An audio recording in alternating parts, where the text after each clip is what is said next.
We see so many acts of bravery in the Harry Potter series, moments that make you in awe of certain characters. But what about those that do the opposite? I thought it would be interesting to go through some of the most cowardly acts we see in the 7 books, and I put together a list of 15 examples of this. I got a little passionate being the die-hard Harry Potter fan that I am, and this video kind of turned into a roast. I go in on some characters, which granted most of them probably deserve. I thought about taming it down, but then I was like, no. The roasting will make for a more entertaining video, so you guys are in for a show. If you enjoyed this video, please consider liking and sharing. It will greatly help the channel with the algorithm. And if you like what you see, hit that subscribe button, and you can also follow me on all of my other social medias, all of which are linked down below, and all of which house similar content that I make here on this channel.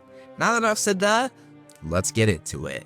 At number 15, I have the tamest moment of cowardice on this list, but one that I thought should still be counted, and that is Ron wanting to quit the Gryffindor Quidditch team. After not playing well in a match, Ron immediately said that he was resigning from the team. Instead of sticking it out, he gave in to his cowardice and gave up.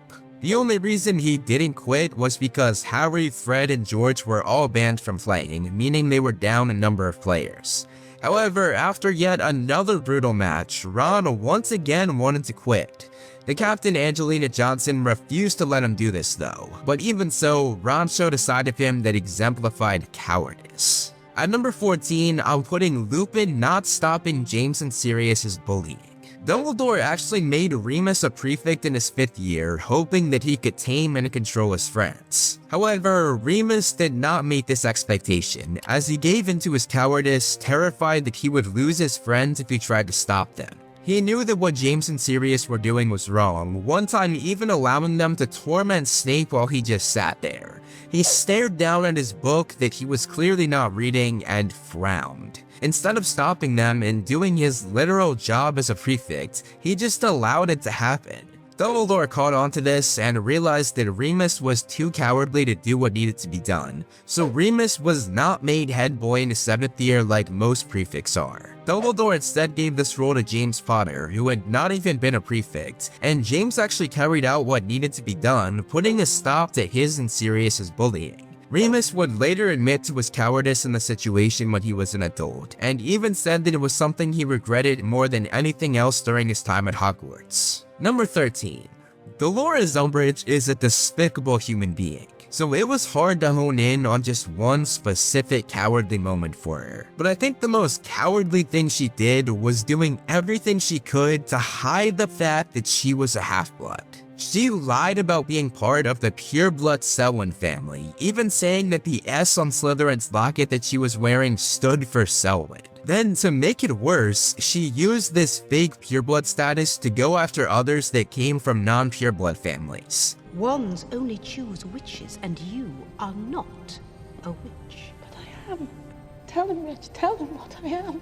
She claims that they stole their magic and she locked these innocent people up in Azkaban prison. This is not just cowardly from Dolores, but kind of pathetic. At number 12, I have Ludo Bagman hiding from the goblins. Like Umbridge, Ludo could be classified as cowardly for many different reasons. Examples are avoiding the Weasley twins when he tried to scam them out of their life savings, or trying to help Harry cheat in the Triwizard Tournament because he bet money on him winning. But I think the most cowardly thing that he did was go on the run when the goblins were after him. He did not make well on his bets with them, and knowing goblins, they are not so forgiving when it comes to money. Knowing he couldn't pay them, Bagman fled after the 3rd task, ensuring that the goblins couldn't get to him.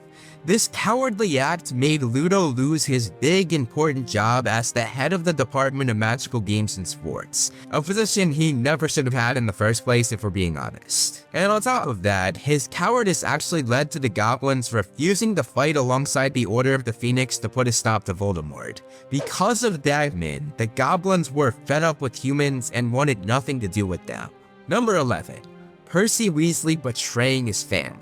Percy was someone obsessed with his ministry career. So much so that when Voldemort returned and the Ministry said that he wasn't really back, Percy chose to side with the Ministry over his own mother, father, and siblings. He said that he was doing this to surpass his father career-wise, telling Arthur that his lack of ambition always embarrassed him. While that is very cowardly, it only gets worse for Percy. Once it was proven that the Ministry was wrong and Voldemort really was back, Percy was too cowardly to admit that he was wrong. He just continued to ignore his family simply to save face. He fronted that he was this brilliant, successful person, when really, he was the coward too obsessed with his reputation to do the right thing. Fortunately, he eventually realized that what he did was wrong and he made amends with his family. But if you ask me, too little too late. He had already shown how much of a coward he was. At number 10, we have another person obsessed with his career, Cornelius Fudge. Cornelius was obsessed with being a great minister of magic, which, like Bagman, was a position that he never deserved to be in the first place. This obsession with his image made him refuse to admit that under his leadership, the most evil tyrant of all time came back on his watch. Fudge turned on the man who single-handedly carried his career, doing everything he could to defame Dumbledore to make himself look better. Because of his cowardice, the Ministry did not take the necessary steps to prepare for war against the Death Eaters. And even worse, his ignorance allowed Voldemort to create an insanely powerful army. And like Percy, when he was proven wrong, he was still too much of a coward to show his face and help fix what he had done. He did not help the Order of the Phoenix, he did not fight in the Battle of Hogwarts, and he just sat back like the coward he is, still not wanting to admit that he was at fault for everything that happened. Number 9. Lockhart fleeing Hogwarts. Lockhart's entire career could be seen as cowardly, taking credit for what other witches and wizards had done and making himself look like the hero. But I think his most cowardly act was running when he really had to be the hero. He was prepared to just let an innocent girl die. What about my sister? Well, as to that, most unfortunate. No one regrets more than I. Then when Harry and Ron forced him to take action, he was even more of a coward, about to leave not only Ginny for dead, but Harry and Ron as well, and once again, he was going to spin it to make himself look like the hero. The world will know our story. How I was too late to save the girl. How you two tragically lost your minds at the sight of her mangled body. He ended up getting what he deserved though. As Dumbledore said, he was impaled upon his own sword. At number 8, we have another person who fled like a coward, Igor Karkaroff. Karkaroff was too cowardly to face the consequences of his actions, so he turned in as many fellow Death Eaters as he could to ensure his own freedom from Azkaban. Then, when they returned to power and he filled Voldemort calling him with his dark mark, he again could not face the consequences of his actions, but on the opposite side this time. So he cowardly left all of his students and went on the run. Like Lockhart though, his cowardice came back to bite him. He was hunted down and killed by those Death Eaters that he had cowardly betrayed. At number 7, we have a cowardly act that actually led to someone else's death. That is of course who else but the schemer Mundungus Fletcher. Like many others on this list, Mundungus is a coward for many reasons. Running from Harry when he went after him for selling Sirius's stuff, avoiding certain criminals that he made sketchy business deals with, and not wanting to help in the Battle of Seven Potters. They've all agreed to take the risk. Technically, I've been coerced. Nip it, Mundungus! However, it's what he did in that battle that makes him come in at number 7. Mundungus was riding with Mad-Eye Moody, and the second he sensed danger, instead of telling Moody so he could move and avoid that danger, Mundungus cowardly disapparated, leaving Moody for dead. At number 6, I'm putting Lucius Malfoy's betrayal. You see a theme here? Betrayal was a common thing to come up.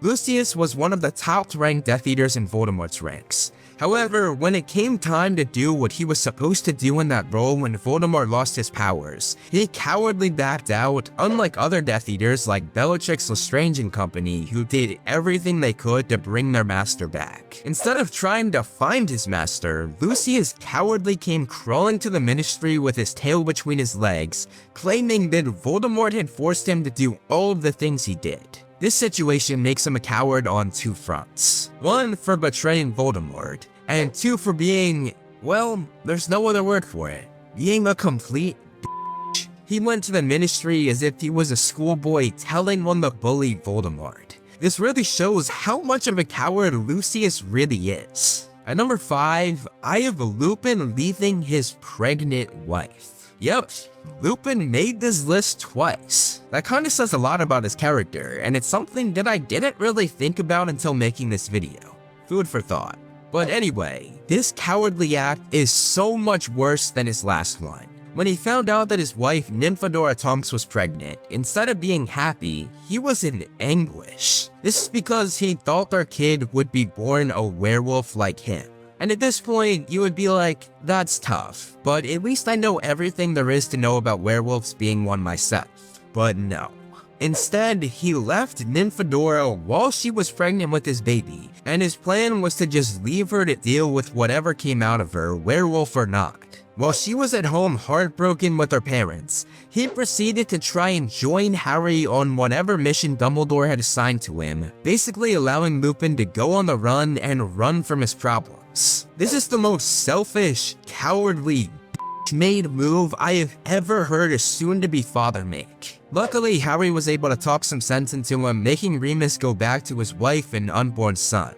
But this new cowardly version of Lupin didn't like this at first, and actually threw a temper tantrum as he angrily ran out on Harry for saying this. Luckily, he came to his senses, and he was a great father for the little time he had with his son. At number 4, I have Voldemort making his Horcruxes. Voldemort is an absolute coward when it comes to dying. He did everything he could to ensure that this never happened to him, including of course making Horcruxes, emphasis on Horcruxes being plural. Most would say that one Horcrux was enough, but he was so scared of death that he doubled down, or should I say septupled down, and planned to make 7 of them. Next to taking over and ruling, avoiding death was Voldemort's entire life's goal. He might be one of the greatest wizards of all time, but deep down, he is a little boy too scared to face his fears. And ironically, his efforts completely failed. He died way earlier than most wizards, dying at the age of 71. For reference, most wizards live well into their 100s. Dumbledore was 115 when he died, and had his hand not gotten messed up, he would have lived much longer. So yeah, dying at the age of 71 gives Voldemort a gigantic L. Number 3. Dumbledore not facing Grindelwald. This is one of the most cowardly acts in the whole series, hence why it's ranked at number 3. First of all, Dumbledore literally helped Grindelwald form his plan to take over the world, even giving Gellert his slogan, "For the greater good." When Grindelwald and his followers got more and more powerful, everyone was calling for Albus to step in, knowing that he was the only one powerful enough to take Grindelwald down. However, Dumbledore did not answer the call, despite the fact that a lot of this was his fault. He was too cowardly to face his former friend and his past. For 5 years, he sat back, and his cowardice led to hundreds of deaths that could have been avoided. It was half a decade before he finally decided to face his past and take Grindelwald down. Waiting 5 whole years is absolutely insane, and proves that, as I said, this is one of the most cowardly acts in the 7 books. At number 2, I have Slughorn not admitting the damage he had done. Slughorn was the sole person who knew exactly what Voldemort planned to do following his conversation with the young Tom Riddle. Slughorn quickly picked up on the fact that Tom was not asking these questions about Horcruxes during the conversation for school things. This is all hypothetical, isn't it, Tom? All academic. And he actually told Tom exactly how to make one of the darkest objects in the wizarding world. Murder. Yes.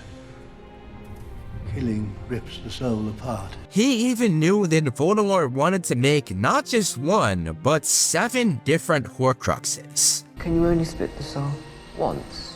For instance, 7? 7? First of all, Horace never should have told him this, but even putting that aside, after he did tell him this, he should have alerted someone else at the school. Instead though, he was too scared about what he had done and cowardly kept it quiet.